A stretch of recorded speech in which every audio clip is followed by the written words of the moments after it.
Okay, good afternoon, everyone. Thank you for joining in our session today, the 2025 International Youth Talk.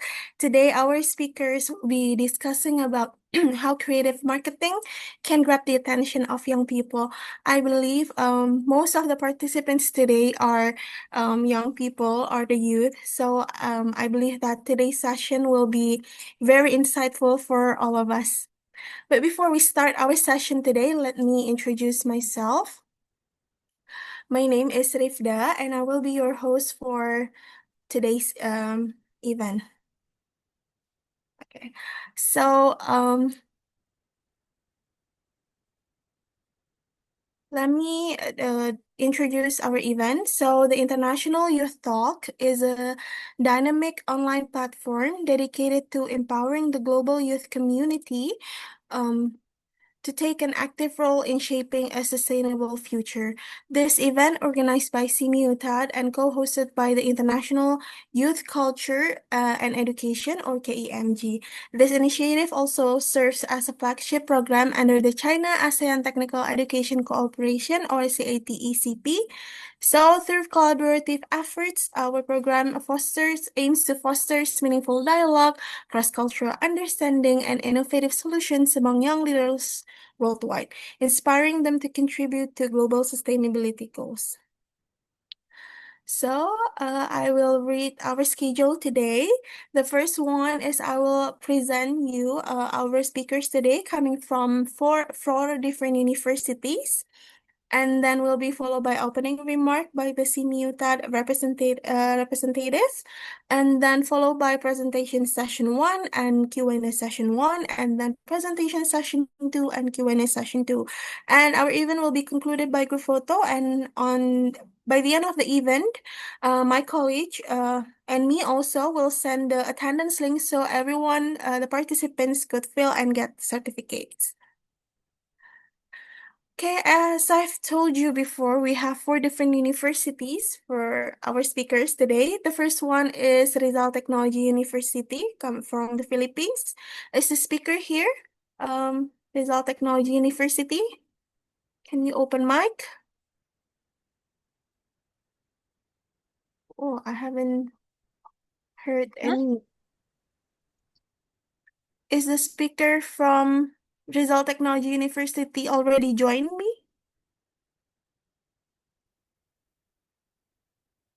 Okay. Universitas PGRI Adibuana Surabaya, have you joined us?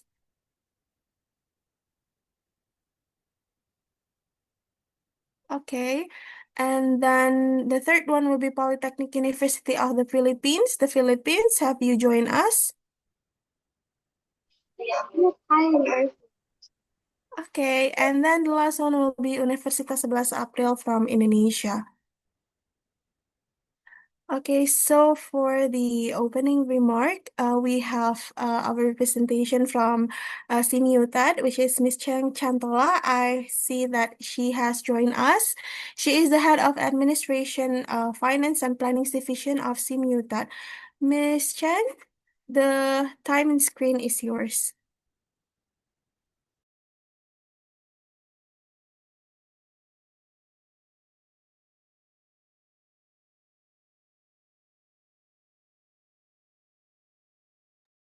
Hello, Miss Cheng Chantola.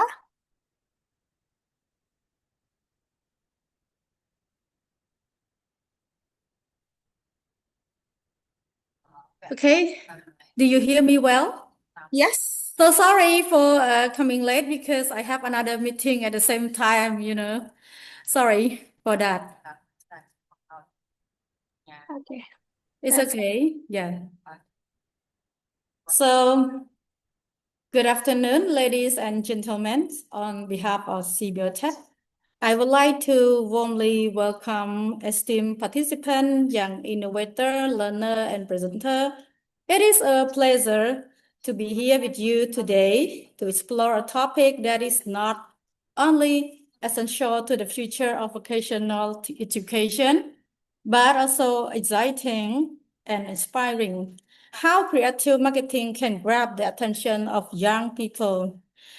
Let's be honest, grabbing the attention of young people today isn't easy. We live in a world where trends come and go in seconds, where one swipe can decide whether something is worth our time or not.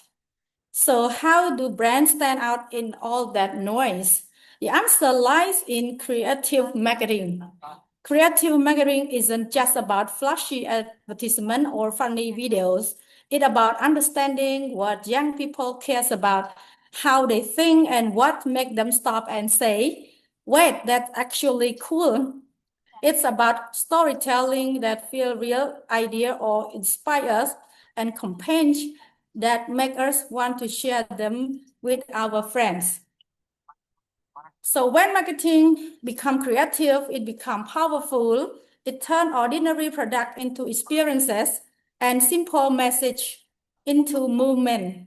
Whether it's a virtual TikTok challenge, a clever meme, or a campaign that support a meaningful cause, creative marketing has the power to inspire, connect, and capture the imagination of the whole generation. Because in the end, young people don't just want to be sold to, they want to be understood, and that their creativity makes all the difference. So, last but not least, I wish you all the best and get fruitful sharing, discussion, and learning. Thank you. Have a nice evening. Thank you.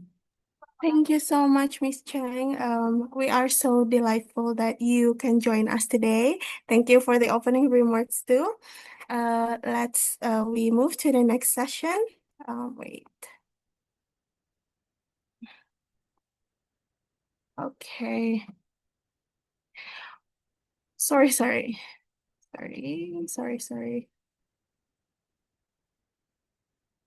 Okay. Let's move to the main session today, which is the presentation from for different universities, but we'll divide the presentation into two sessions. So as I've mentioned before, our topic today will be how creative marketing can grab the attention of young people. I know in this modern era, we live together with TikTok, with Instagram, with Shopee, and creative marketing is very crucial for the sellers to sell their products, especially for us, to young people. Okay, so for the first round, our presenter will be from Rizal Technology University, the Philippines, and Universitas PGRI Adibuana, Surabaya. I want to check once again, is the speakers from Rizal Technology University join? Can you open mic? Hello?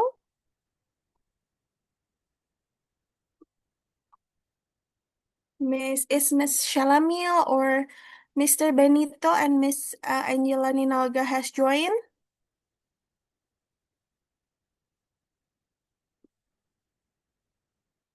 I don't hear any response, I think. And the second one is, sorry?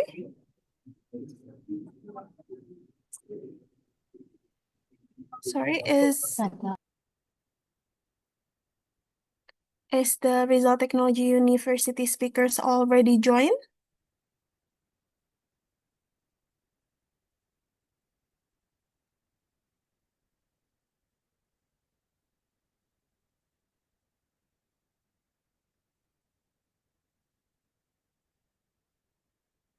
Okay, I think I haven't heard from them. I think we can start from Universitas PGRI Adibuana first. Miss Aisyah, is that okay for you? We can start the session. Miss Aisyah, hello? Is Miss Aisyah with me? I cannot hear you. I saw you open mic, but I cannot hear you.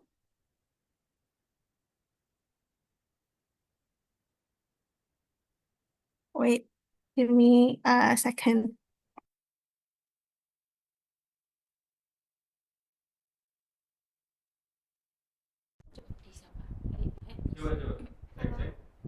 Miss Ice, have you joined me?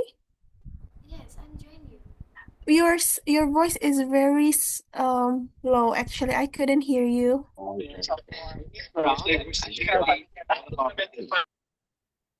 Hello, Miss Ice. I couldn't hear your voice.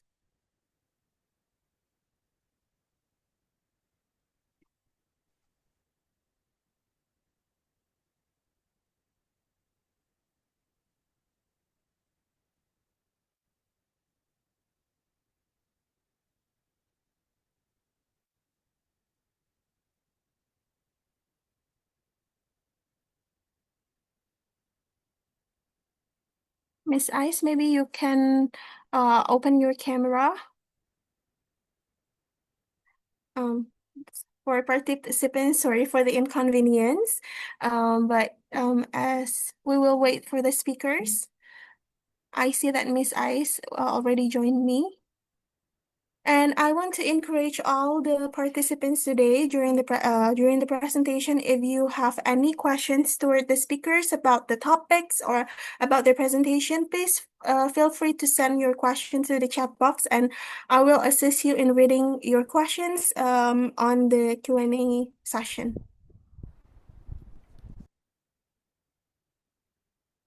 Okay, Miss Ice, you hear me? Hello? Hello? Your voice is very, I couldn't hear your voice actually. It's Yeah, too low. okay, that's I think you're too far away. Mm.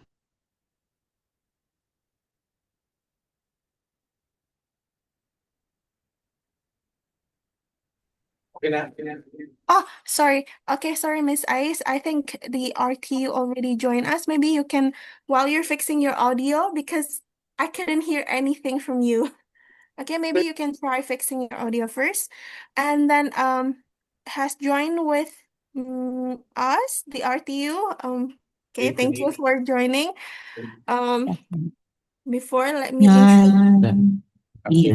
Good afternoon. Sorry? 1, 2, 3. Good afternoon po. Okay, sorry. I want to introduce you first. Is that okay? Okay, for the team RTU, team one is consists of Miss Shalamil Pauline and M. Sanchez, and then Miss Daneline Angela Linalga and Mr. Benito Kil H. Pineda. Are you ready to start your presentation? Yes, you are. Okay, you can do screen sharing now. Is that possible?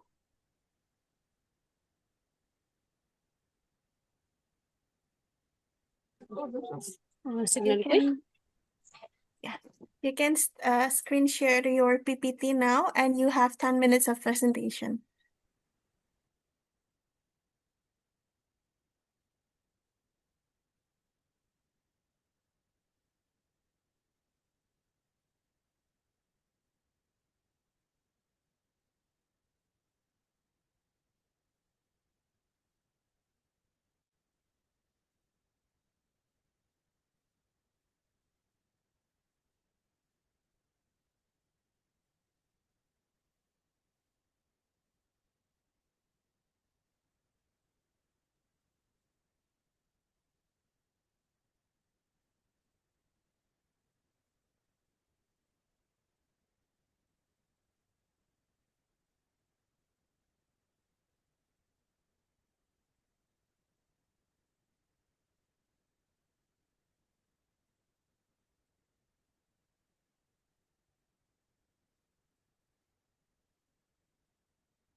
Hello. Yes, maybe can do full screen if it's possible.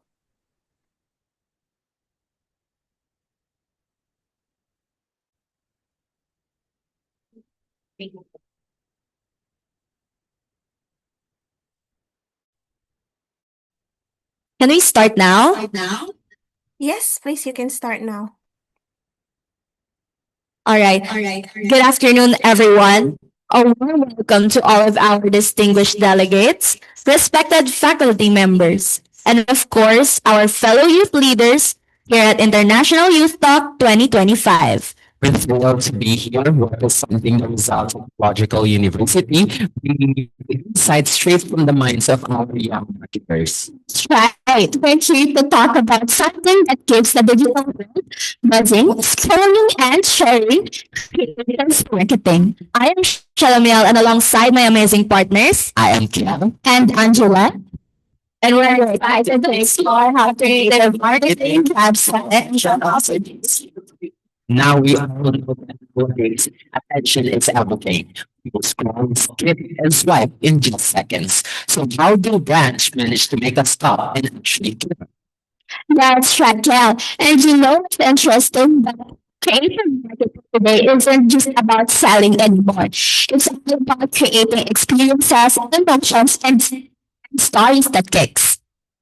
But before we dive into the strategies, let's set the stage. Creative marketing blends authenticity, innovation, and emotion, turning ordinary campaigns into connections. It's not just about ads, It is also about minutes. and also about communities. And most importantly, it's about creativity that connects. That's right. In today's digital era, creativity equals relevant. People are drawn to content that feels authentic and aligned with their everyday lives. That's right. And honestly, we don't want to be told to. We want to be part of the story. That's why the marketing nowadays focuses on storytelling, interactivity, and relatability. Past those buy now ads that just don't connect.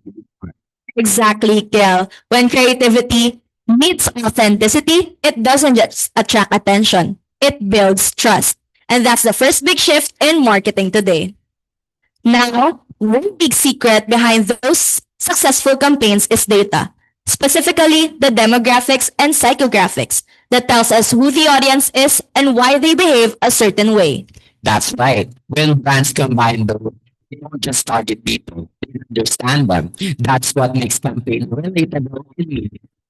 That's so true. And for Gen Z, purpose truly matters. It's a brand that shares our values, whether that's about sustainability, just about social issues. Buying something nowadays isn't just a transaction anymore.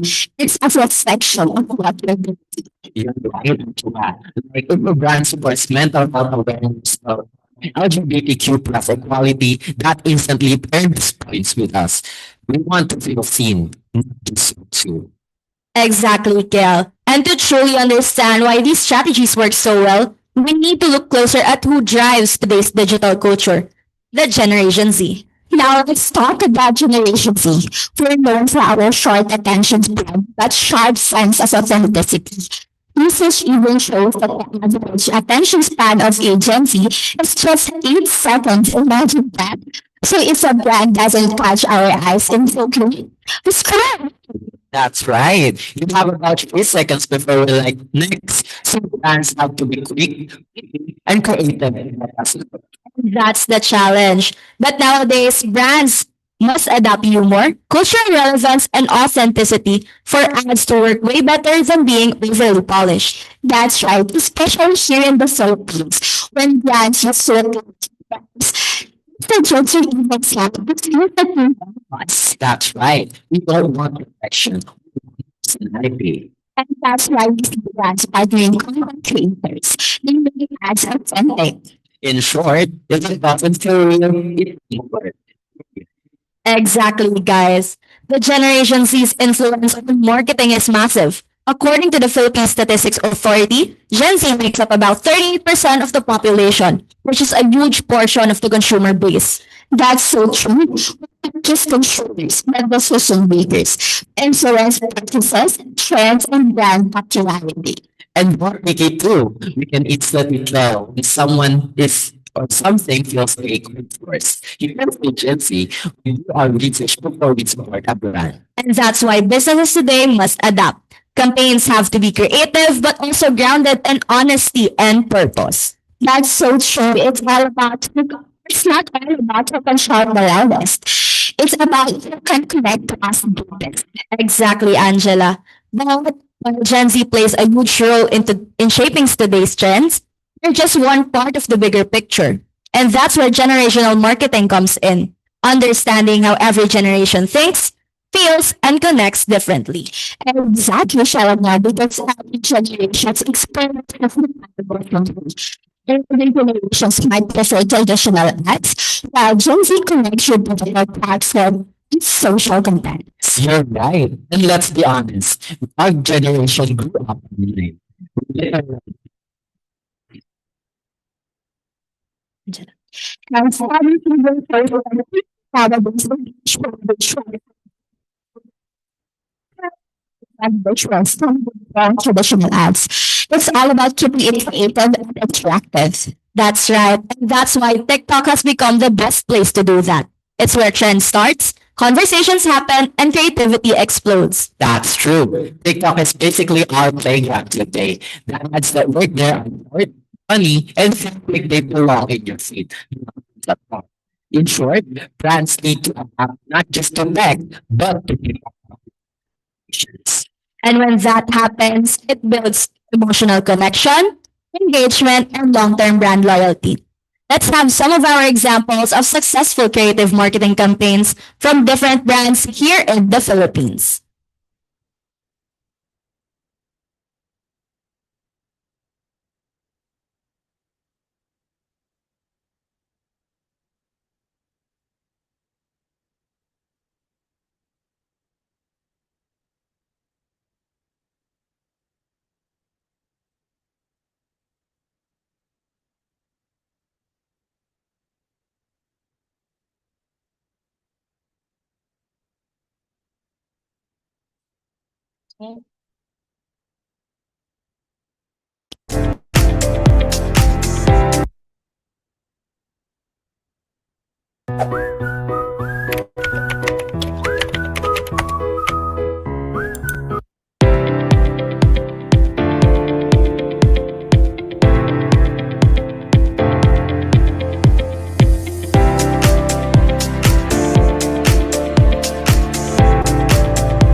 Wow.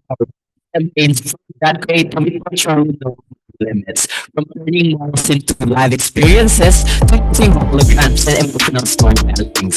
These brands didn't just advertise, they created unforgettable memories. Actually, that inspires our innovations in creating marketing relevant content simple ideas into entire presentations that connect creativity and enough connections. That's the true power of marketing out inspired. Exactly, Angela. Creative marketing turns brands in ability, but about meaningful connection. Campaigns that people remember, share, and become a part of. You're right, Shalomia.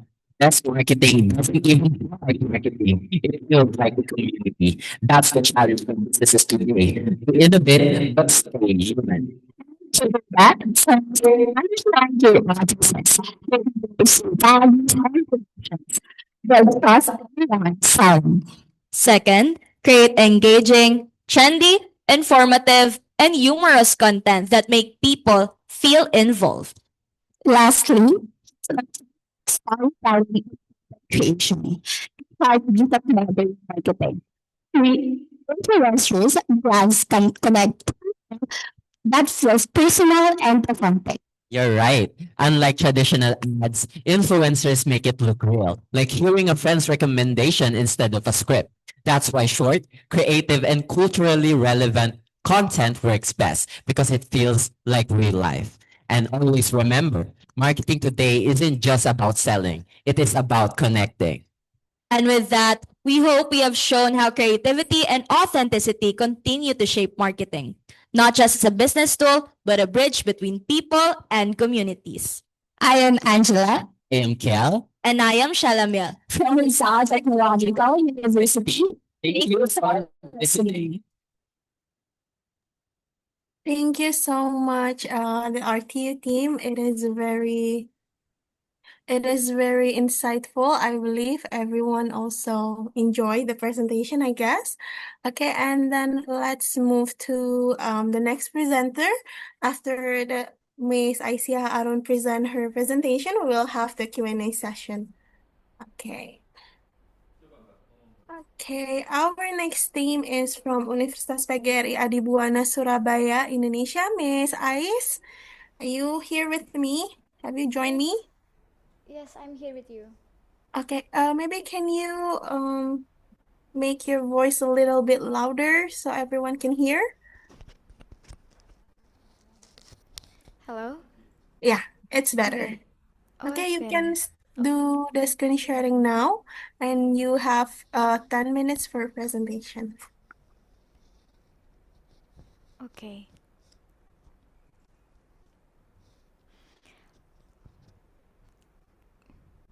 Can I start it right now? Yes, you can. Okay. Hello everyone. My name is Aisyah Arun from Adibona, Surabaya, Indonesia. And it's such an honor to be part of 10 International Youth Talk. Before we start, I would like to ask to you all, how many of you check your phone this morning before you even getting out of your bed? This right here everyone is what I call our daily digital Pardon, rituals. Miss Aisia, Miss Ice. Sorry, Yes. where is the presentation? You can screen sharing the PPT. Oh, okay, I'm sorry. Sorry to interrupt your presentation. No, no problem. I say sorry because I don't show you my PPT. I'm so sorry.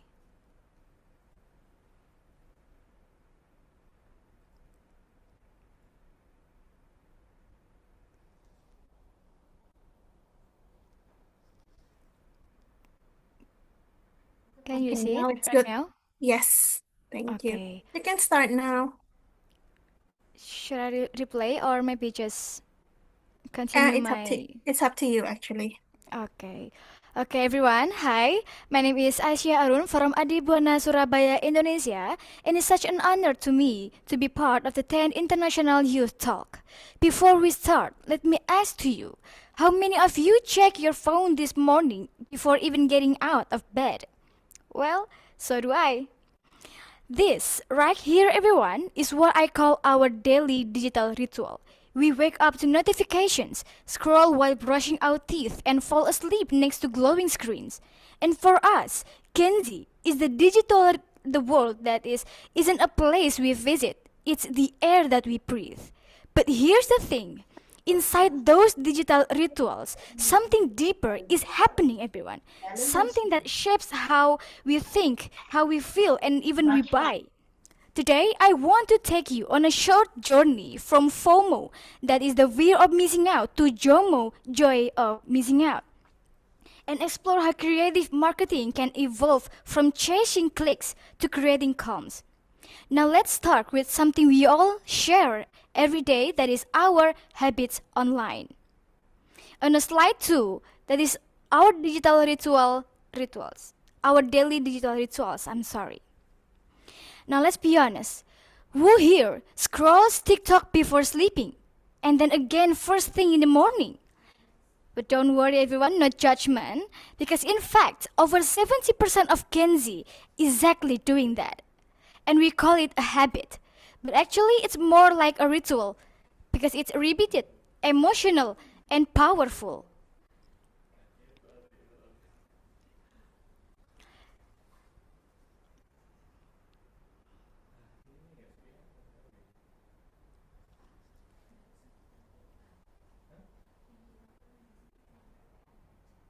I'm sorry.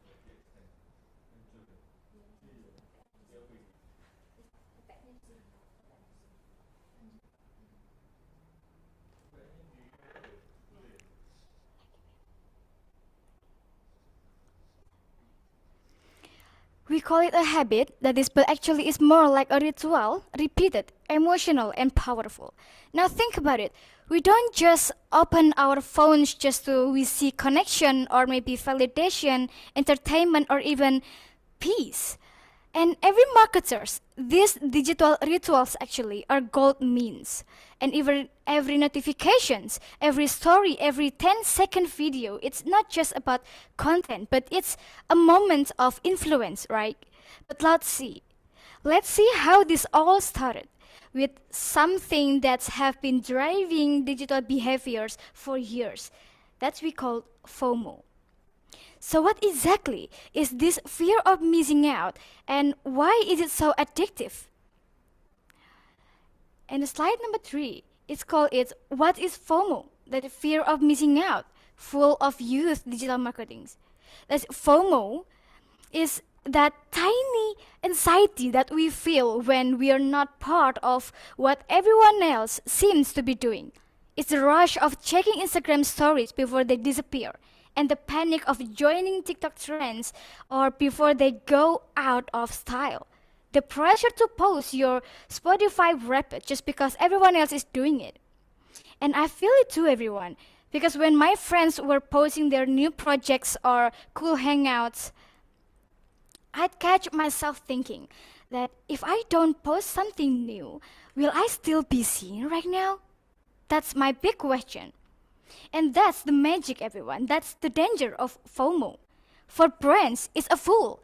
It keeps users leaking, sharing, and reacting. It's called that created instant engagement trigger. So an instant engagement trigger, everyone, is an element of strategy intentionally designed to make the audience immediately interested and engaged within a very short time, usually the first until third seconds. But let's be real. When something fits on fear, how long can it last? Because here's what happens when FOMO goes too far, everyone. The truth is, FOMO is burned fast. At first, it's very exciting, but over time, it's very exhausting, everyone. We scroll endlessly and trying to keep up, yet feeling even tired than before. For audience, that means anxiety, burnout, and digital overload. But for brands, it means fast engagement but zero loyalty. So you can see it everywhere. One trend explodes, that disappear a week later. So yes, FOMO works, but it doesn't last. Because no one wants to live in constant comparison and pressure. A recent study by Indonesian researchers, it said that also found that constant online pressure triggers social media fatigue and even leading young people to crave digital disconnection. So here's a new question for creative marketers. What if, instead of feeding fear, we inspire peace? And that's where something beautiful enters the story. The calm revolution of JOMO. What is JOMO? JOMO is the joy of missing out. It's not about isolation, but it's about intention. It's choosing peace over pressure and meaning over mindless scrolling. But actually, I used to feel guilty for not keeping up until I realized that missing out can actually be a form of freedom. I still remember that one night before, or maybe when I was scrolling through TikTok and Instagram, and suddenly every video in my feed was about the same outfit and natural tones and maybe chunky shoes and minimal accessories. Well, everyone there looked so effortless cool, and I thought, maybe I need that too. Even though my clothes were already full, but I ended up adding things to my online cart just to feel like I still belong this trend. But when the package arrived, the excitement disappeared in a minute, and I realized it wasn't the outfit I really wanted. It was the feeling of not being left behind. That, everyone, is what FOMO does to us. It makes us to change belonging through things, and not a meaning. And now I try to slow down, that I wear what I feels like me and not what is trending. And that small choice, everyone, to stop comparing and start appreciating feels like freedom. That's my fashion of Jomo, the joy to be being enough, and even when the world says that you are not the trending. In short, Jomo is there not rejection, but it's redirection from chasing everything to cherishing enough.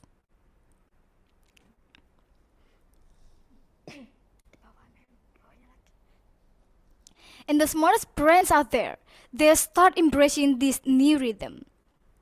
The Jomo effect in marketing from pressure to pleaser. Some brands have learned that peace can sell better than panic. Tech headspace or calm like apps that invite people to post, not post, or Instagram hashtag self-care Sunday movement, and where users celebrate slowing down. Even in fashion, the rise of slow brands shows how quality beats quantity. These brands, everyone, not don't demand constant attention, but they earn trust through intention. And what's fascinating is that Jomo marketing doesn't just feel better, it performs better long term. Because when audience feel respected, they stay loyal. And from this marketing that doesn't shout, it listens everyone. Because of Caserina et al. 2023 suggests that marketers should balance FOMO-based online marketing with JOMO-based online initiative to build ethical, sustainable, and emotional reasons brand loyalty. And now imagine what happens when brands use that power to connect digital life. Well, everyone, welcome back to real life. That's where innovation begins. The next step in creative marketing isn't abandoning digital, it's humanizing it.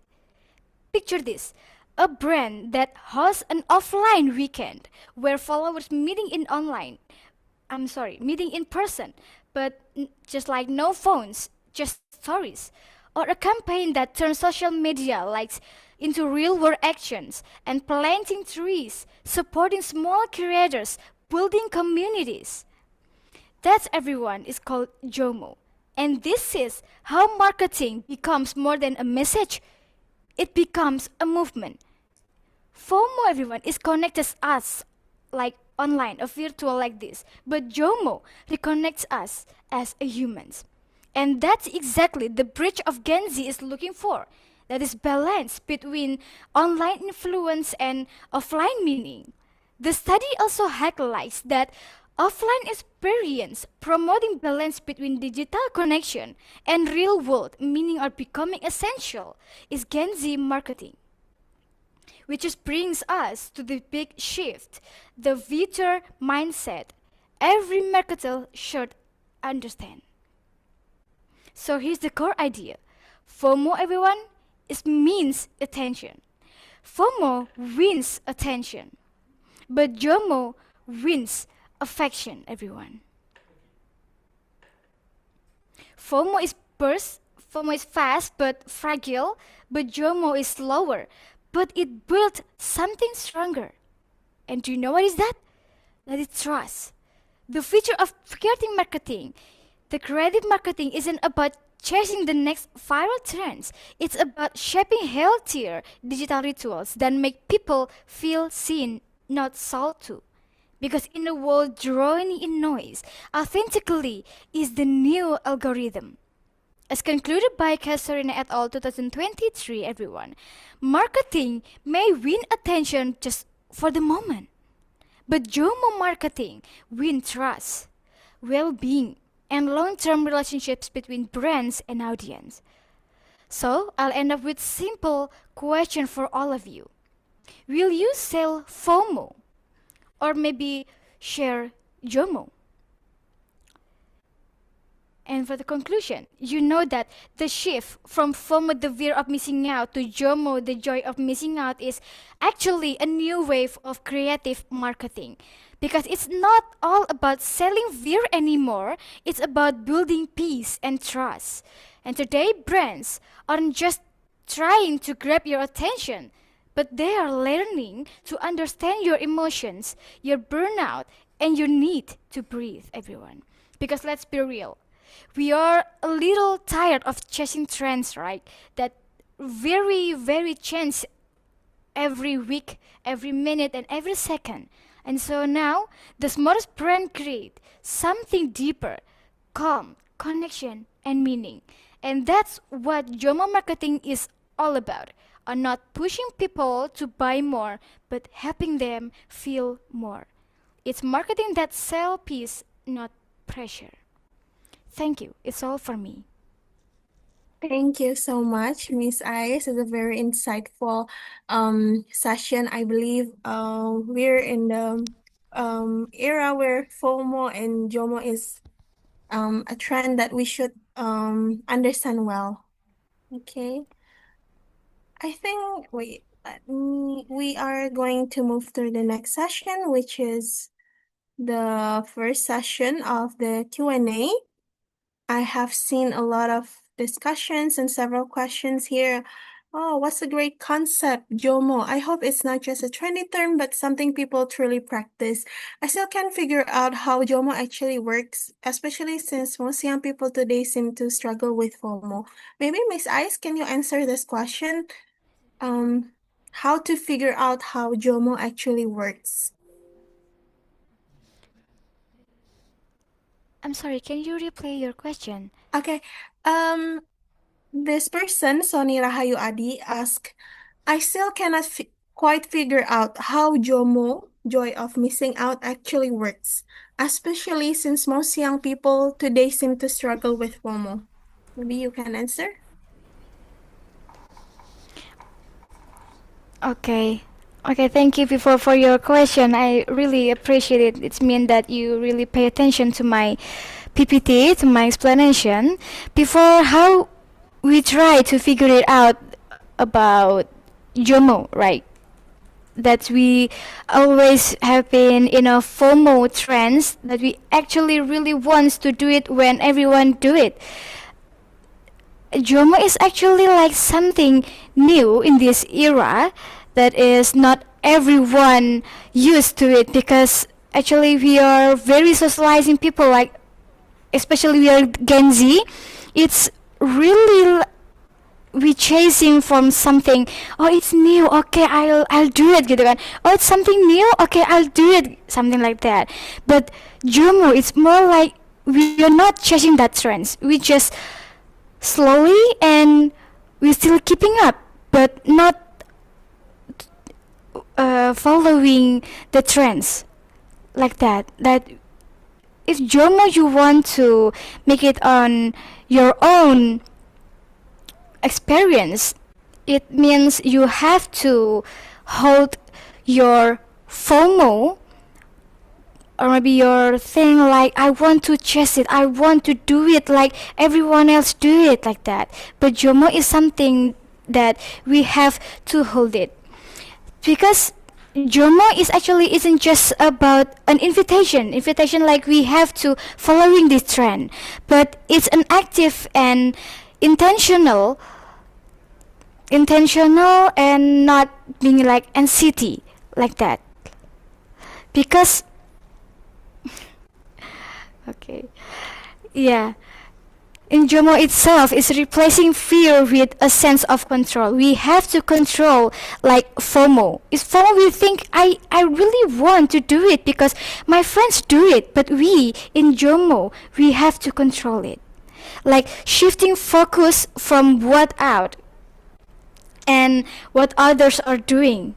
That's named control. If JOMO itself for me is to control your FOMO like that in our daily life, because obviously we always finding value in solitude and stillness. Is it clear? Okay, thank you, Miss Ice. I think the next question is I will give this question to our TU team. Miss Rinalia Putri asked about how do you think how do you think brands can build long-term trust among younger audiences instead of just chasing viral moments? I think RTU team could answer this. Miss Shalamiel, Miss Angela. All right, good afternoon. The question was, how do you think brands can build long-term trust among younger audiences instead of just chasing viral moments? Well, we all know that brands and businesses can build long-term trust by consistently showing their goals and their visions integrated in their marketing ads. Also, it should be followed up by their actions through their social responsibility. And when they prioritize meaningful engagement over these random trends, the younger audiences develops lasting respect and loyalty towards them. Is that all? Maybe Miss Angela or Mr. Benito wants to add the answer. Okay, I think you mentioned about loyalty. Am I right? And for us, for the Gen Z, usually, we love watching creative contents on the social media, but somehow we also want to see authenticity from the brands. How do you think the marketers or the sellers could balance between creativity and authenticity to grab our attention?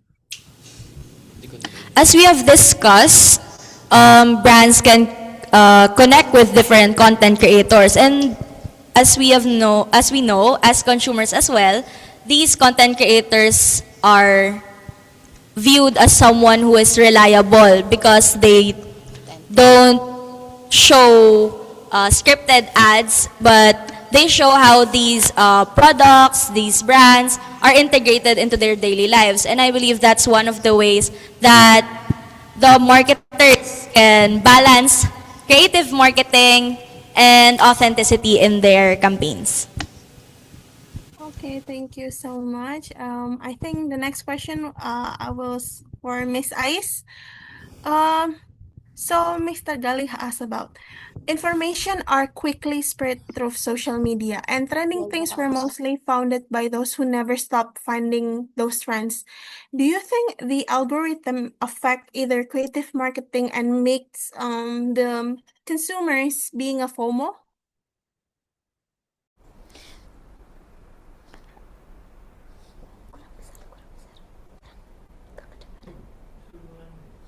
I'm sorry, can you please replay your question? I'm sorry.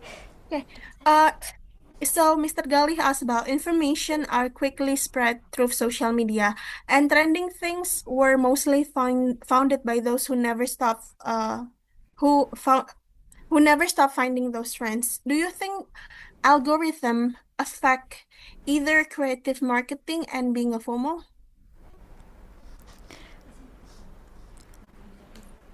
Yes. About being FOMO or maybe about JOMO? I'm sorry, it's not very clear. Do you think the algorithm affect either creative marketing and make the consumers being FOMO? Oh yeah, absolutely. Okay, before I will say thank you for your question. This algorithm is not just by standard; it's the central engine that actively shapes born modern creative marketing, like FOMO and JOMO, and this very feeling of FOMO, that fear of missing out. This is about how the algorithm affect creative marketing. Is that like that? The question? The point of this question? Yeah. Yeah, okay.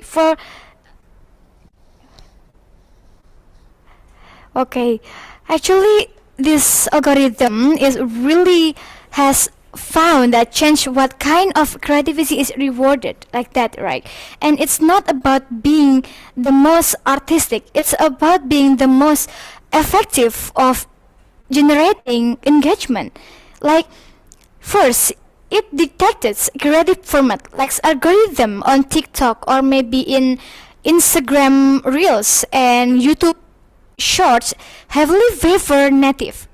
Vertical maybe short from video, marketers just cannot just repurpose on a TV commercial and expect it to work.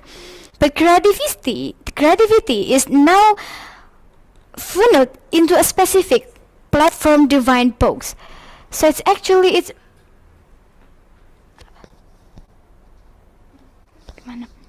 okay. It's really rewards like algorithm friendly. That's mean creativity. Like the algorithm love certain triggers that keeps users scrolling. Creative marketing now often includes like hook driven content and maybe pattern interrupts or maybe like interactive elements and trend jacking. But yeah, it's actually have a connection between FOMO and JOMO to if we see in this algorithm like that. Is it Okay. clear? It is answer your question or maybe you still don't understand? Okay, thank you so much, Miss Ice. I think for the first Q&A session, the last question will be sent to the RTU team. Do you think creative marketing can manipulate young people's choice? Why or why not? RTU team, Miss Shalamil and friends. Hello? Hello. Okay. Yes, we believe that creative marketing can influence young people's choices. Why? Because that's the point of marketing nowadays, is to influence their choice and to gather possible consumers. So if creative marketing creates advertisements that can attract young people, since young people is attracted to those ads, they will be interested in that product or promotion that you created. That's why it is important for, like for example, our what do you call it? Influencers. Their job is to influence people, to influence young people to support the brand that they are supporting. Like for example, when influencers uses products such as makeups, they uses it for themselves first, and young consumers will see the how it works on the influencers, and by that they can see how the product actually works on the skin, and that's how creative marketing influence young people's choices. Okay, thank you so much. I think Mr. Benito answer also concludes that that creative marketing from the perspective of the sellers, they will find a way which marketing trends suits the most or works the best for grabbing attention of young people. But connecting with what Miss Ice have said before, that us as the consumers, as the young people, we cannot just follow all the trends that coming into our FYP or our Instagram Explorer. We have to be smart. We have to have this pride of joy of missing out. Okay, I think that concludes our first session presentation and Q&A. We will be moving for the next round, which is same. Round two will be delivered by Polytechnic University of the Philippines and Universitas 11 April. Let me introduce you to the team three from Polytechnic University of Philippines, Miss Marlene Esteban, Miss Aliyah May Finapolis, and Miss Veronica Ashley R. Balboa. Have you all joined with me? Can you open your mic? Yeah, hi, we are here. Okay. You can do your presentation now. You can start screen sharing, and I want to remind you, you only have 10 minutes for presentation. Time and Okay. screen is yours. Okay, thank you so much. And prior to all that, may I just verify, do I sound audible and clear? Yes, it is Okay. very clear. Okay, that's wonderful. So to start off, so while we are preparing our PowerPoint presentations, so a pleasant afternoon to each and every one of us, of course, all of us across the globe, and that's really good that we have allotted our time for this. So we are the representatives coming from the Polytechnic University of the Philippines.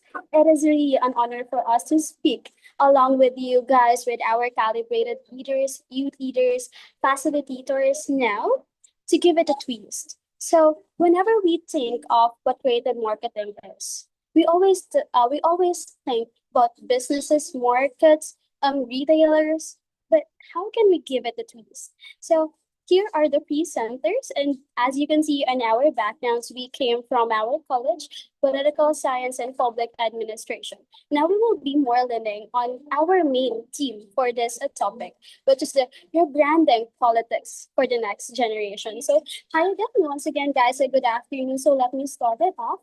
And first, we will talk about designing a visual identity that speaks the youth's language. First things first, we will talk about using bold aesthetics. Now, what are the bold aesthetics? These are the impactful elements. Now, let us break it down. How do you make yourself relevant with young people?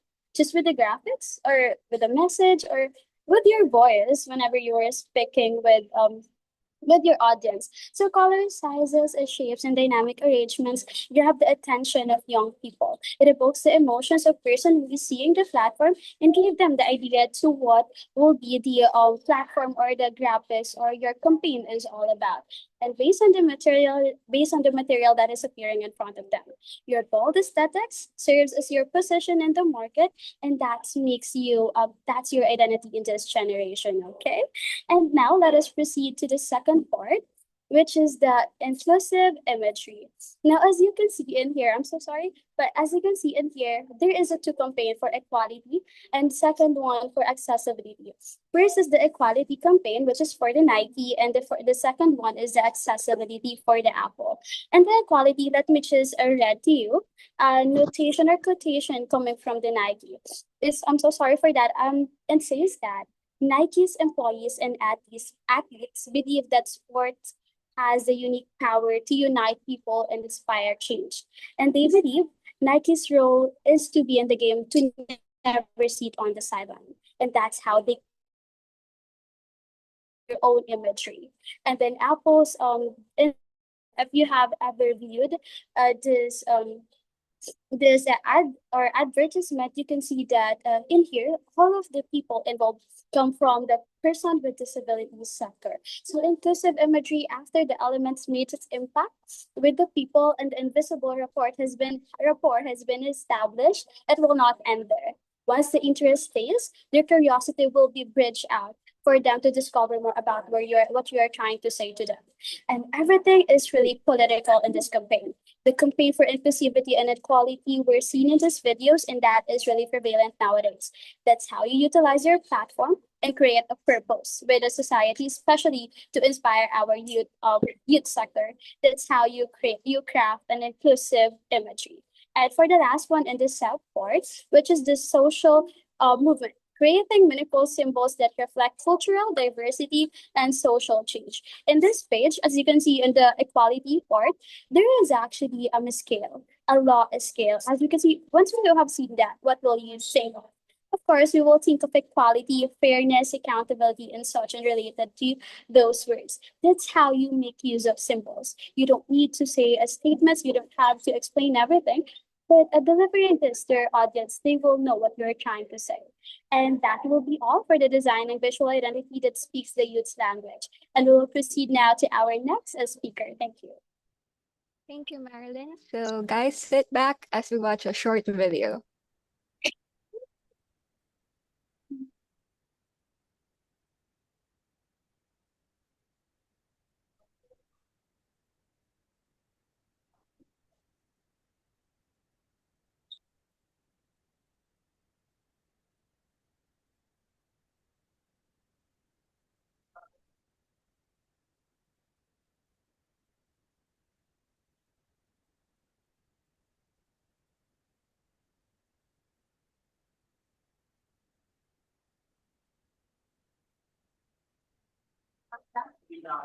Okay.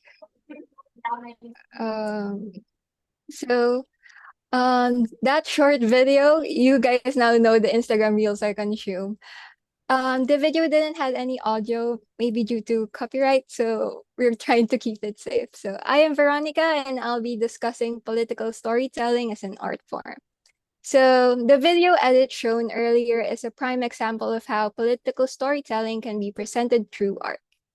Here we have the role of artistic medium, where it can be translated into three. Film is a visual narrative that humanizes issues. So Suzanne Collins, the author of The Hunger Games, was inspired from her channel surfing experience between the coverage of the Iraq War and a reality TV show. The dystopian world of Hunger Games serves as an allegory to explore real-world issues such as inequality, authoritarianism, and the desensitization of society to violence. And then next, we have music, in which rhythm and lyrics can inspire solidarity. Kendrick Lamar's All Right became a rallying cry for social justice movements like the Black Lives Matter. It became an anthem of hope and resilience against systematic oppression, racism, and police brutality. And then we have graphic design, which uses visual symbols, memes, and posters as cultural shorthand. An example to this is Banksy's latest mural that is said to criticize the crackdown on solidarity protests. Now, we don't condone defacing any public-private properties. This example is purely for discussion only. And then we proceed on to the aesthetic authenticity, realness over rhetoric.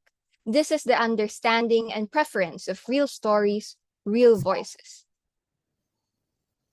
And then next, we have the shift from persuasion to participation. Art transforms passive viewers into active participants in civic discourse by bringing awareness to social and political issues, inspiring empathy and actions.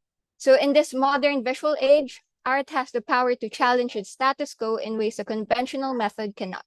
So to further discuss the nuances of participation, I'll be passing the floor to Ms. Aliyah. Thank you.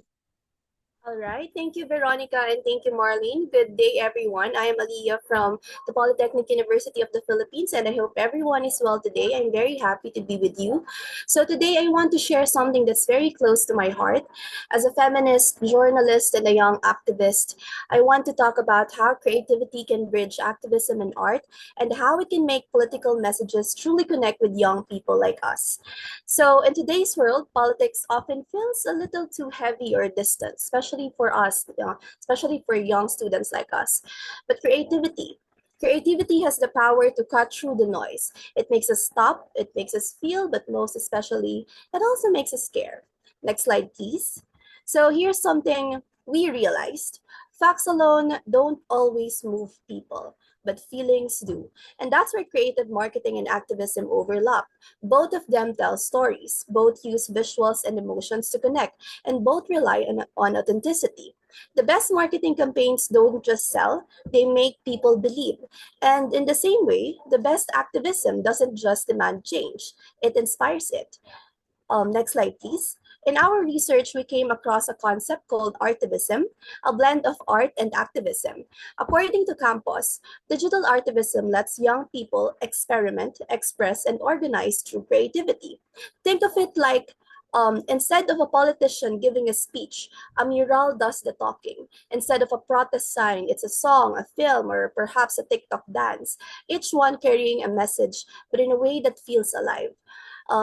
In the most basic way to explain it, I'd say that artivism doesn't sell a product, it sells an idea. Could be an idea of justice, equality, awareness. It's basically marketing, but for social change. So take murals, for example. Next slide, please. Goncalves of 2022 described how street art turns ordinary walls into spaces for public conversation. A mural about poverty or corruption, for instance, can hit harder than any headline because it lives where people live. It grabs attention the same way an advertisement does. It has bold colors, emotion, message, but instead of buy this, it says, think about this. And that's creative marketing in its purest form, making people feel something first before they actually decide to act. And it doesn't just happen in streets, it's happening online. Youth movements now use memes, short videos, and digital art to talk about issues that matter. Sands of 2021 wrote that artistic activism shapes collective emotions. And that's so true. A well made video, for example, about, let's say, climate change can inspire someone to actually move, to volunteer. And it's the same strategy creative marketers use to tell a story, to touch the heart, and let people share it forward. Next slide, please. That's why we see creativity as a bridge. It connects art and activism, but also connects people to politics in ways that are personal. When we paint, when we write or post about what we believe in, we're not just expressing ourselves. We're actually marketing participation. We're saying, hey, you also belong in this conversation too. And that, I think, is how we grab the attention of our generation, not just through lectures or slogans, but maybe through shared expression. So, how do we put this into action? In schools and organizations like ours, we can turn our advocacies into creative campaigns. Because when people see themselves reflected in a story or an artwork, they actually start to care. Next slide, please. To rebrand politics for the next generation, we we don't need to make it louder. We just need to make it real. Let's use art not just to resist, but to inspire, not to divide, but to connect, because creativity isn't just an accessory to activism. It's the heartbeat that keeps it alive. Thank you very much. We hope we inspired a little bit something in you today, and we would love to cater some questions. Thank you. Thank you so much, Miss Alia, Miss Marlene, and Miss Veronica. That was a very insightful and different perspective, I guess, from the creativity of marketing for the young people. And I think it's very related for us, especially for development countries like Indonesia also, which is my country. Okay, I think let's move. We'll have the Q&A session right after the last speakers. Okay. Okay, let's move to the last team, which is, sorry, wait, which is from Universitas 11 April. I saw Mr. Uh, Galih Rakasiwi Karim, Mr. Muhammad Rafi Ismail, and Ms. Zahwa Fitia Rahmaini has already joined with me today. Can you open your audio? Yes. Okay, you can Yes, start hello. screen sharing now, and you have 10 minutes for the presentation. So time and screen is yours.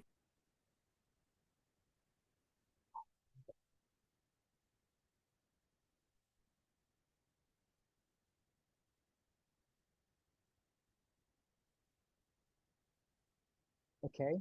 Good morning, good afternoon, and good evening, everyone. It begins with a scroll, a laugh, a like, and a share. But for many young Indonesians, TikTok is more than just entertainment. It's empowerment. This is the story we are sharing with you today. From trends to impact, how youth in Indonesia turn clicks into change. We are from 11 April University, Indonesia. I'm Rafi with my amazing teammates, Zahwa and Gali. Together, we'll take you on a short journey to see how social media trends, especially on TikTok, shape the mindset and behavior of youth today. And let's start with the big picture. What do we mean by youth TikTok trends consumer in Indonesia? Simply put, it refers to how youth use TikTok, not just for fun, but also for learning, sharing, and self-expression. Now, when we look at Asia, Indonesia ranks among the top TikTok using countries with over 165 million users. That's almost like two-thirds of Indonesia internet users. Imagine the power of that audience. This makes Indonesia one of the biggest creative markets in Asia and a perfect platform for youth-driven marketing. And then if we compare TikTok users by age, the group of 18 to 34 years old dominates the platform in Indonesia. It is like 125 million active Indonesian TikTok users are youth. And then, if you're wondering about what kind of content that usually blow up and young people usually like in Indonesia, the first one is social awareness videos, which have a strong emotional appeal. It doesn't just entertain, it inspires people to care. And then the next one, we have food or recipe content, which is one of the most loved one, I think, by Gen Z. And they are short, satisfying, and highly visual. And the third one is trends and comedy. This type of content spread fast because it's easy for everyone to join in. And for example itself, for trend, we have Taylor Swift. Taylor Swift used TikTok creatively to promote her new album, and fans didn't just listen to her new songs. They also participated in dance challenge. And for social awareness, in Indonesia, Pandawara Group cleanup videos turn local problems into national awareness. And even food reviewers like One Bite, Big Bite make daily content not only look fun, honest, and relatable, but also cinematic and engaging to watch. And then, this is a form of creative marketing where promotion grabs viewers' attention, builds curiosity, and further turns into participation. And so what makes creative marketing work so well on TikTok? It's about connection that connect emotionally. And there is three key points that can be highlighted. The first one is prioritize short video format with strong music, effects, and visual. And then the second one, engage users through duets, challenges, or hashtags because people love being part of the trend. And at last, follow trending topics to ensure your content stays relevant. So in short, Indonesian TikTok users are not just watchers. They are learners, creators, and change agents. And that's the real power of creative marketing. And speaking of turning trends into real world action, let's look at one inspiring example that I already mentioned before that will represent this idea. The Panda Wara Group that will be presented by Zahwa. Over to you, Zahwa. Okay, thank you so much, Mr. Ravi. So, the Panawar Group is one of the best examples of how youth can turn digital trends into environmental impact.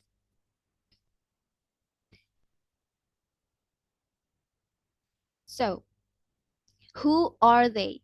Panawara Group consists of 5 young men from Bandung, West Java, who decided to take real action against pollution. Instead of just complaining online, they started cleaning rivers and beaches, and they documented everything on TikTok and Instagram.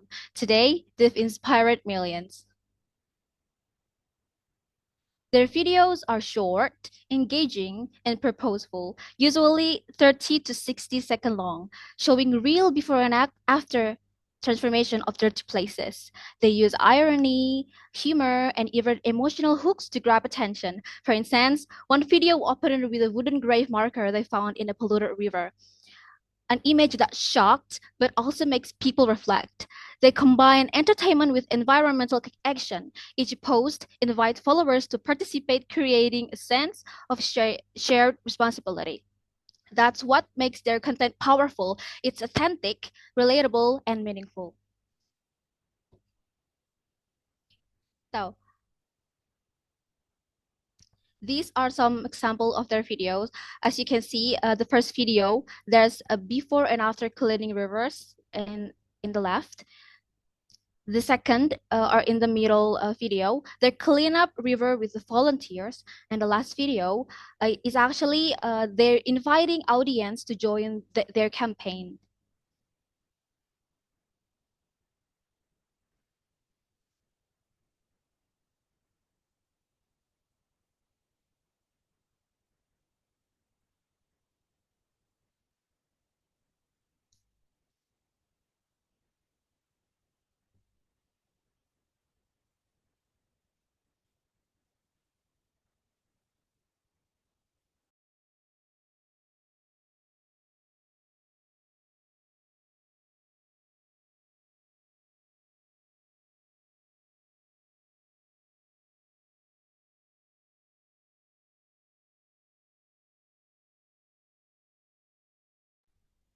Okay, in just few years, Pandawara has implemented cleanup programs in over 200 rivers and beaches, among 70,000 rivers across Indonesia. Hundreds of tons of waste have been removed, and thousands of youth have joined their volunteer events. They have created several campaigns to spread their environmental message further. From a marketing perspective, Pandawara Group uses the same strategies as successful brands: strong storytelling, relatable tone, and clear calls to action. They've turned activism into a brand of hope. In other words, they've proven that creative marketing doesn't just sell products, it can mobilize people and drive social movement. Now, let's see how all this translates into broader social and environmental impact. Over to Gali. Thank you, Zawa. What's really inspiring about the movements of Pandawara Group is how they spark real changes, not just online, but also in the community. And then let's break it down, the impact into three dimensions: socially, environmentally, and behaviorally. Nah, so socially, these movements increases youth participation and community collaboration. They give young people a sense of purpose, encouraging them that their small actions are matter. Environmentally, the results are visible: cleaner rivers and beaches, reduced flood risks, and better waste management practices. Behaviorally, it shaped a mindset. Young people begin to see environment care not as a burden, but as a lifestyle. It fosters a new identity: youth as the change makers. What's interesting is that these digital movements also reduce eco anxiety, the feeling of being overwhelmed by environmental problems. And as you can see in a moment,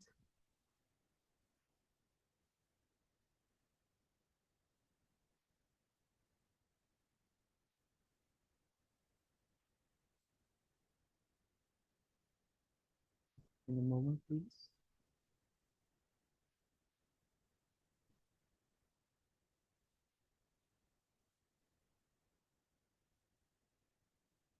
Okay, so to give you a little bit of context, these actions that Pandawara Group has been done, cleaning the rivers and beaches, and how they care about the environment itself, were actually featured.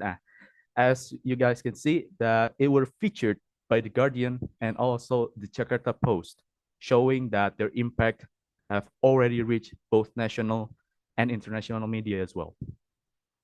But then, in the bigger picture, Indonesian youth are redefining influence. It's no longer about how many followers that you have. It's about how much positive changes that you can create. Furthermore, that there are so many reflections upon the situation that's been happening into all of us, not only in Indonesia, but in the world as well. That a campaign should be blended with fun and responsibility, which is delivering short, purposeful messages that inspire awareness and action, as well as not only it educates people, but also empowers people to take real steps toward environmental changes.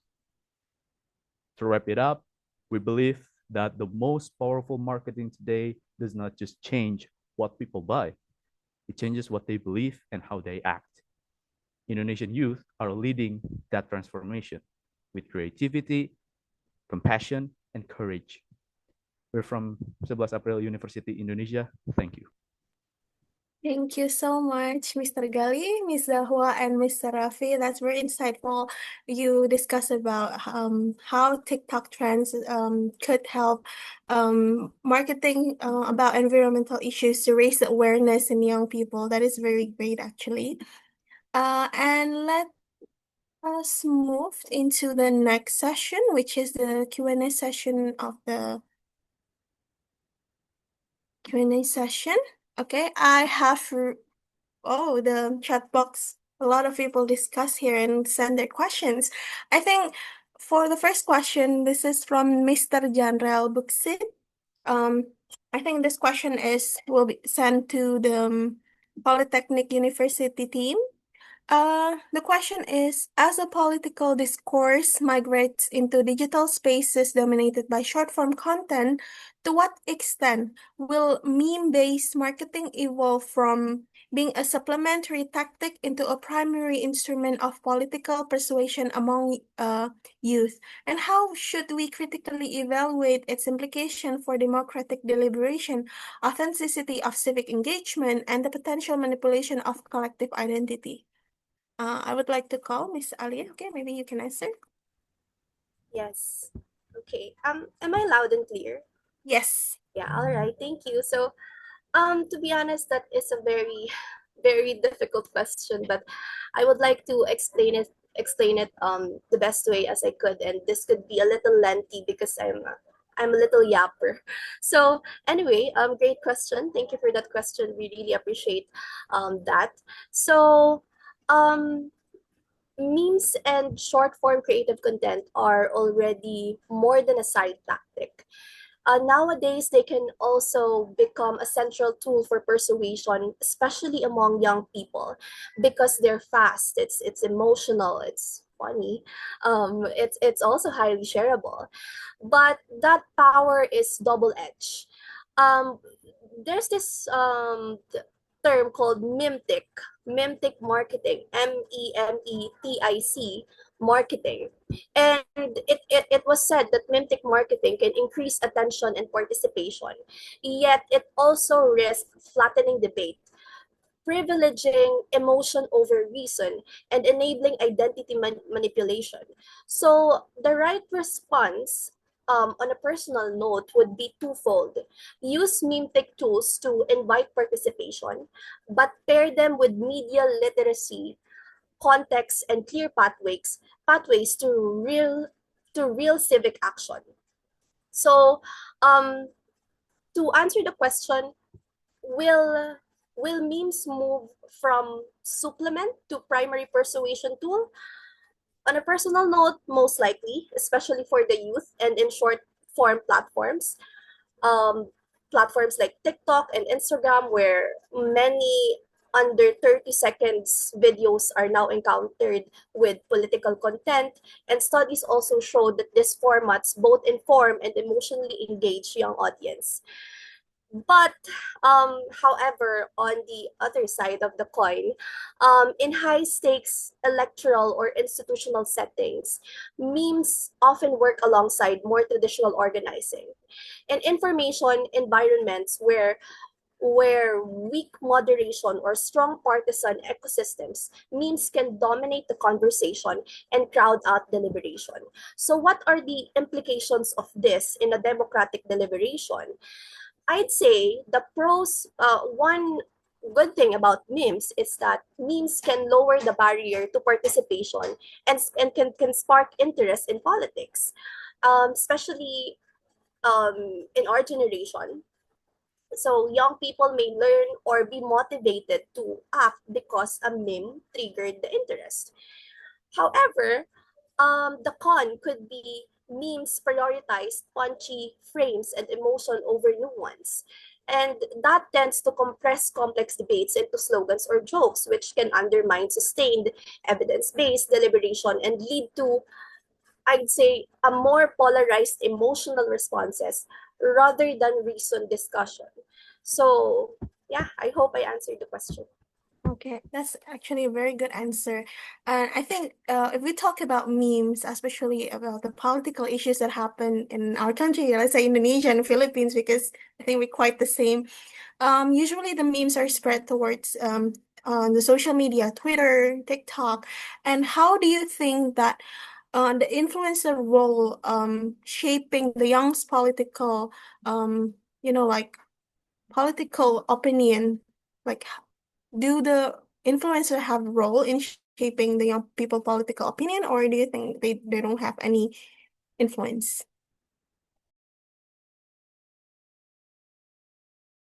Okay, yes, Miss Veronica. Okay, thank you for the recognition, Miss Rifta. Let's say influencers they do have a role to play in spreading the message. The influencers are burdened by their platforms, and with a platform that big, they have the moral obligation to spread the awareness towards the youth and their audiences, the people who consume their the outputs that they put out in the internet. So with the moral obligation, they have to in their own way give what they it's like a social responsibility of theirs to spread the message and let the message be known to the people who aren't as open to the topic and make them care. It also encourages people to show a bit of empathy, and then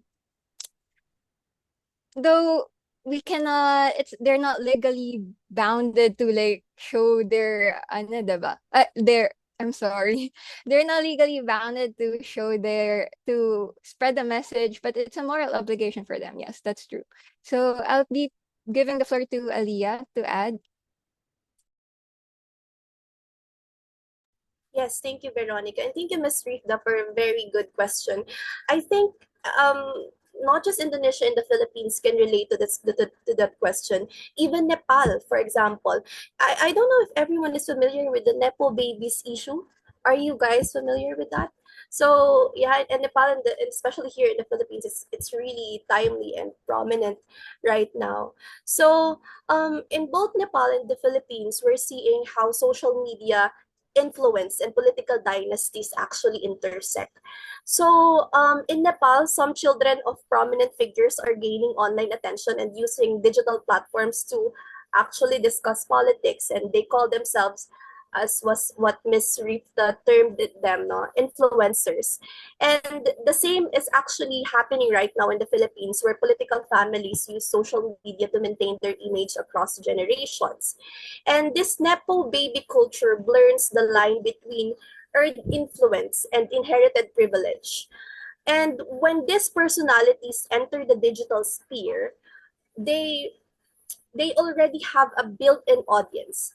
And that makes it easy for them to shape the narratives or even soften their family's political image through lifestyle content.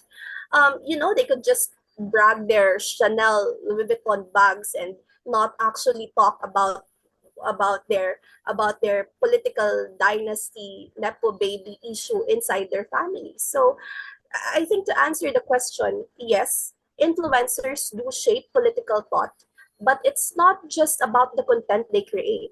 It's also about who gets the platform to speak in the first place.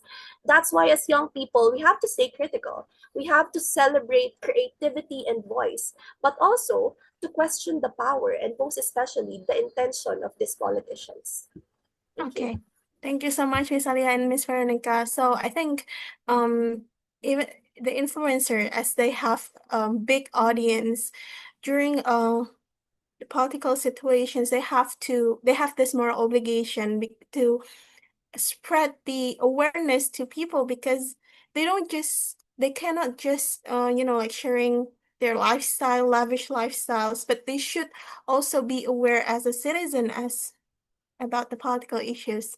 Okay, I think let's move into the questions for the Universitas 11 April. Okay, the question is, wait.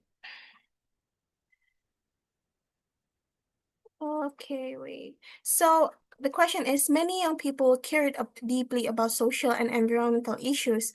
How can brands genuinely integrate these values into their marketing without appearing performative?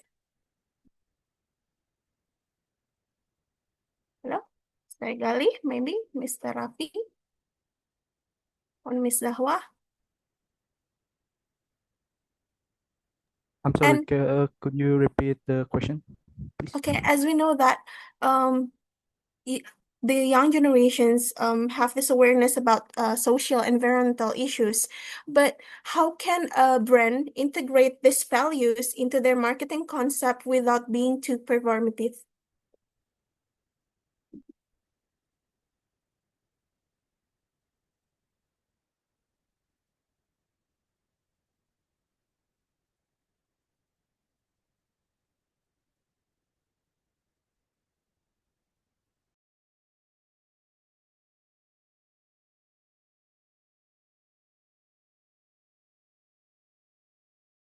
Okay, let me answer that questions.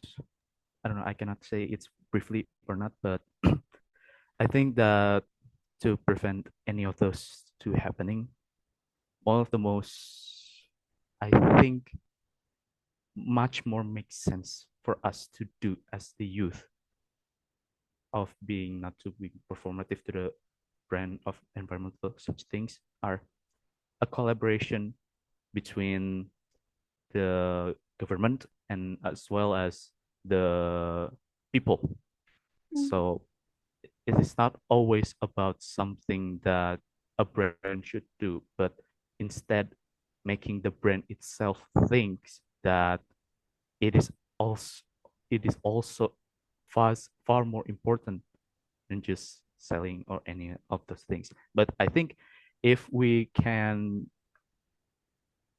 compare it with being too performative, and when we're talking about environmental, it is always something about performative due to its, yeah, I think, yeah, it is far more important for being performative when we talk about environmental, and it will make so much sense when we can actually collaborate with any sort of party that can might as well to encourage not only the youth as well as the elderly or maybe people in general across the entire world. So I think that might help or might clear or give you some insight upon Okay. the question. And so I know. Thank you. Thank you, Mr. Gali. I think this will be the last question. Um, if we talk about climate challenges, especially if we watch Pandawara campaign, sometimes the youth feel kind of overwhelmed about the climate situations. How do you think creative content could help the youth people feel empowered and not overwhelmed? Okay, maybe Mr. Rafi, Miss Zahwa, or Mr. Gali wants to answer this. Okay, so I might respond to the question as well that I'm kind of understand on the topics. So basically, when we talk about empowerment and as well as the other one, I in it. So there's a thing called eco anxiety.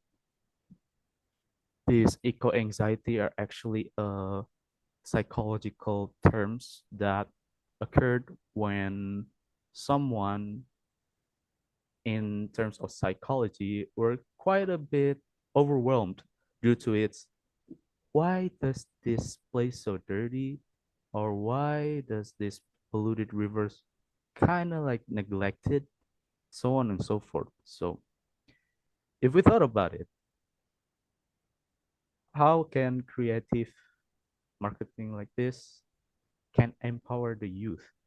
You see, social media is a place where you can almost hear, see, Minimit po and ay parang absorb. ano po, hindi consistent ang presence or like yung participation. Okay, please continue your answer, Mr. Gali. Thank you. To absorb information from across the world. So if we think about being overwhelmed instead of being empowered, I think it's an understatement. As well as you can get in the matter of fact, you can get everything across social media. Whether you can open the comment section, discussing about eco anxiety, or might as well talking about Pandawara groups and how they affect another community across the world. That no matter how polluted a river is, those cleaning duties are not a burden. It's a lifestyle as well. And also, I think it would be much more empowerment that most of the information from social media are quite a bit brief. So I'm not saying that you should not read a lot of book. It is good though. It is a good way for you to absorb information from a book. But sometimes not a lot of books we can understand as much as the general readers can understand. So I think if we talk, then again, when we talk about empowerment over than overwhelming, yeah, social media can be overwhelming and empowering at the same time. Then again, which one will you choose to do so? Whether being overwhelmed by the amount of content that exists in social media, or being empowered because of those information that makes you literally stronger or maybe even smarter than anyone across the world. I think that's my response. Thank you. Okay. I think the conclusion is that we have to acknowledge it. There is the climate issues, the climate challenges exist, and rather than just focus on why this happened, we should focus on how we could like to tackle the issues, right? How to finish it. We could get inspired by the Pandawara group as well and the other climate influencers. Okay. I think Miss Martin Esteban, do you want to add something? Yeah. Hi, thank you for acknowledging my hand. So my raised virtual hand. Am I audible? I'm so sorry I didn't open my camera Yes, as per now. yes, you're audible. Okay, that's perfect. So I would just like to add, based on the question itself, how do we bridge the communication in regards to the how do we challenge the conversation when it comes to our environmental challenges? So first things first, what I am going to say will be based on my experience on the local youth conference of the Philippines. When considering that this topic is all about environmental movements, activism, environmental activism, and a just transition. So now in regards to this, the very highlight that this forum talked about, how do we connect people into a one goal? First, we need to hear their stories. It is not we do have different sectors. And now how those separate sectors do was affected by the economic or climate challenges that we do have. Now, first things first, how do farmers get affected because of the climate change that we are experiencing? How do women be affected whenever there is an environmental changes that is destructive? And then next is, especially this is one of the most prevalent, how do this affect the future of the children, considering in the lens of their children in terms of the UNICEF talk as well. In this by hearing the stories of our or different sectors, we can bring them together into a one goal. If everyone is familiar with the social development goals, you consider that there is actually an action for climate change, or there is a call for action for a climate action because this is rampant. This affects everything to be the causes of communities. And also on the flood control. To give you a context, there is actually an issue with the Philippines in regard to the flood control. When we talk about flood control, this is where the government has given a budget to a specific department to because many areas here are really prone to flood. We were our department gave enough budget considerably maybe an excess budget for this flood control, and then what happened? People are still drowning. And then if you could see that on that context, there is something wrong. Like how do we unite people to how do we unite every sector to call and then fight against, and then yep. And with that, all of these stories, thank you for that for the reminder. All of those stories bring us one together. And lastly, this is actually with the United Nations goal for the 1.5 degrees Celsius. That will be all.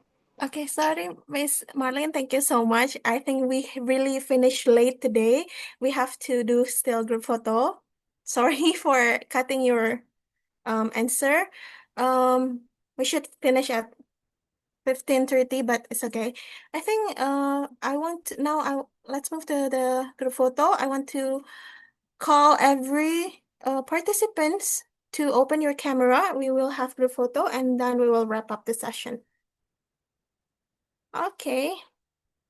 Let's start with slide 1. Okay, you can open your camera. Okay, 1, 2, 3. Second, 1, 2, 3. And then third.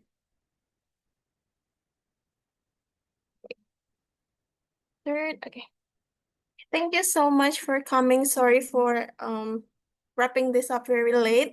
Thank you so much, RTU team, Polytechnic University team, Adibuana team, and also Universitas 11 April team for joining us today. And wait, let me call Eva, my colleague. Could you please send the attendance link in the chat box? To all participants, you can you can fill the attendance link. Wait, I will send you here. Okay, my college already sent you. And for the speakers, Mr. Gali and friends, Miss RTU team, PUP team, and PGRI Adibuana team. After this, I will send your certificates into your email. Please wait. Okay, thank you so much, everyone. Sorry for any inconvenience I caused today, and please join in our future meetings. Thank you.